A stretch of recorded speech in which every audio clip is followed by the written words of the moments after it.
Greetings and welcome to the Halloween edition of the Sliders Review. And I'm here today to talk to you about Are You Afraid of the Dark?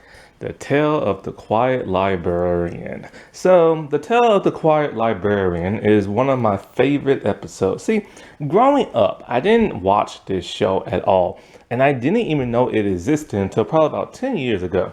Because I didn't have cable back at that time. And so, growing up, I had things like Goosebumps and stuff like that. And then when I got into an adult, I had The Haunting Hour. And so, Are You Afraid of the Dark is an anthology series. It's a kids' horror series, a Canadian show from back in the 90s. A lot of the kids that appear on this also appeared in Goosebumps. And basically what it is this group called the Midnight Society. And they head out into the woods and they have like little couches and stuff like that. And they tell horror stories. And so before they'll tell it, they'll have like this like type of glitter stuff. And they're talking about something like, what is that catchphrase? Submitting the approval of the Midnight Society. And then they call this tale and then they'll tell like the title of the story. And they throw like little sparkly glitter stuff in the campfire. And so,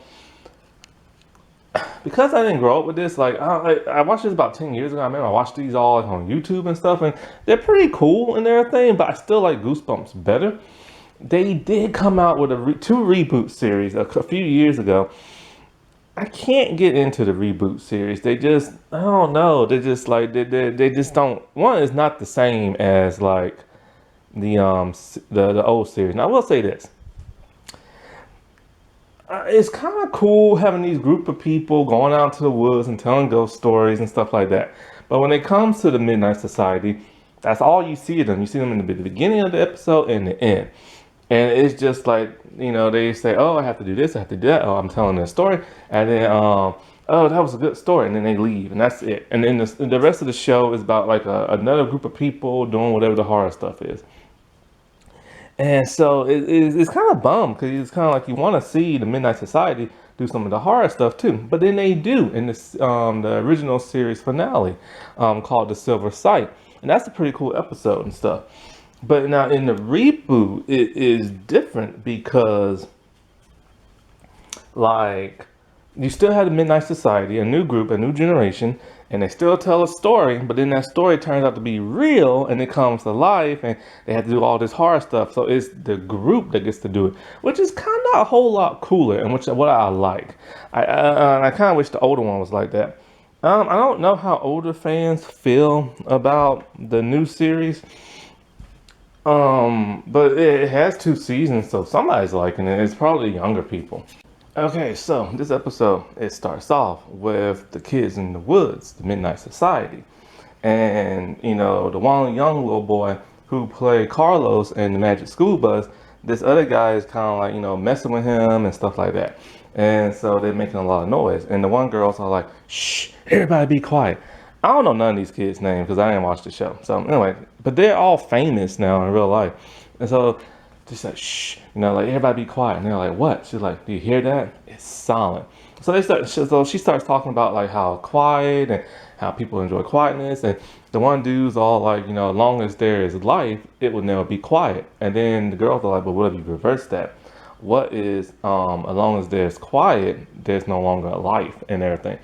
So then, she gets out her glitter, she throws in the campfire, and she starts telling the story. So, okay, now it's time to talk about the tale of the quiet librarian. So, it starts off in the library, and like there's this boy, and he has a ball. He's just bouncing around. He's like in another part of the library, like the basement, and it's a bunch of like books and shelves and stuff like that. He sees the ball bounces towards a door. And he looks at the door and there's a sign on it called the Quiet Reading Place. And there's a purple light coming from it. And then all of a sudden the door opens by itself, like all mysterious like. And then you see the image of the boy and with this purple light on his face, and he just starts to scream as loud as he can. But then as soon as he starts to scream, everything goes mute and you can't hear nothing after that. So then it cuts from that into like, a classroom. And it's this girl. Her name is Lori. Now, Lori is played by Shannon Duff. I had a huge crush on her back in the day. Because all of it was this show she was on, a PBS called Crack's Creatures. Now, Crack's Creatures has been canceled many years ago in the 90s. But there's a new version of it called Wild Kratts, and it's an animated feature. But Kratts Creatures used to be live action. Basically, what it is this guy named Chris and Martin Kratt. They would go around the world talking about animals and stuff. You learn a lot. I love that show. But Shannon's character, she would be back in this like little hut type place and with a computer, and she'll be there to like tell what's going on and talk to the guys, and it was just like a really cool show. And I just remember just always watching. I used to love her curly hair and everything. And I know she was in Goosebumps. She was in two Goosebumps episodes, but she only had like a cameo, and it was like really small parts, which sucks. Sadly, she no longer acts. I wish she would. I'm curious to see what she looks like now, all grown up, because we're around the same age and stuff. But she has like no social media account. She was in the movie with Kaylee Cuoco, but I don't want to watch that movie because it looks kind of lame. So I kind of like sped through it, but I can't find Shannon. So I'm like, oh, whatever. You know what I'm saying? I'm gonna try again because I want to see what she looks like as an adult. Now Shannon has a sister. I forget her sister's name, but she was in the famous Jet Jackson. And sadly, just like Shannon, she no longer acts either. And she has no social media account. There's no interviews of what they look like older. And it's just like, don't disappear, man. Like, y'all have y'all fans and stuff. So anyway, she just got back. She got back her test, and she's talking to her friend and talking about how she likes this guy named Jace. But the girls, her friends, all like Jace is like out of your league. Y'all are completely different and all this other stuff. And then we see Jace, and then he's with his friend, and he's talking about, oh man, I did bad on my test and stuff like that. And then so anyway, there's a group project coming up, and they have to be partner people. The reason why Lori brought up Jace is because she's now partnered with him. And so she's thrilled about that. But Jace is not. And Jace's friends are like, she's an ice queen, man. Like, it's going to be total boring. Like, she has no sense of humor or nothing like that.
Now, one interesting tidbit is that when the kids left the library, they see a portrait. Well, they don't see it, but the audience sees a portrait. And it's the creepy librarian lady. And it says that like she died in 1910 and she was the head librarian and stuff. And so it's a pretty cool, interesting story. I gotta say, all in all, I just wish that ending was a little bit more sharper. So then we get back to the Midnight Society, and they're all like, "Oh, it's a good story." They put the campfire out with water, which you are never supposed to do. You're supposed to put a fire out with sand and stuff like that because it makes less smoke. When you put water on it, it makes tons of smoke. So anyway, the girls all like who told the story, she's all like, "Oh, I gotta return these books back to the library." And they're like, "What? It's like really late at night." She's like, "Well, so?" And they're like, "Oh, I have like a dentist appointment at night and stuff." And so they run off, and she just like just starts smiling, and then it like ends after that. And it's like, it's a really cool episode, and I wish it was a little bit longer, but it's just that ending that was kind of flaky. Like, it doesn't really explain why the box would like evaporate and kill and burn somebody to death and stuff like that. I just wish they had a better ending for the big showdown. That wasn't that spooky. Alright, well, I shall talk to y'all later. Bye.